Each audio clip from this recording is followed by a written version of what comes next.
La situation est toujours bloquée, vous l'avez dit, depuis le 6 octobre dernier. De présumés djihadistes ont pris le contrôle de cette localité située seulement à 3 heures de route de Bamako.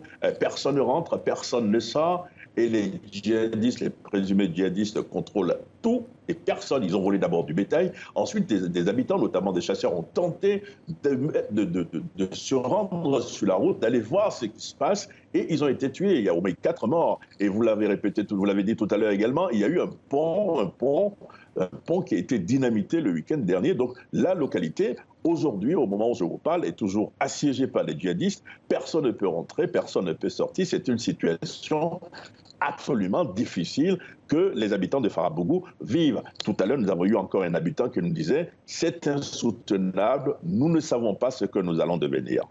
Mais alors Serge, que fait l'État malien face à cette situation ? Alors, l'État malien, l'armée s'est rendue pas dans le village, contrairement à ce qui s'est dit. L'armée malienne ne s'est pas rendue dans le village, mais aux alentours du village.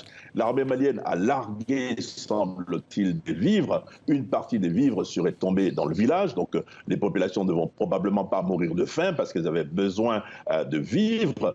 Mais l'armée malienne n'est pas entrée dans le village. Elle tente de rentrer dans le village, ce n'est pas le cas parce que les présumés djihadistes ont posé des mines sur le terrain et le village est inaccessible, difficile d'accès. Je le disais tout à l'heure, le pont est dynamité par les djihadistes. Donc l'armée malienne, contrairement à ce qui se dit, n'est pas encore entrée dans le village de Farabougou au moment où je vous parle.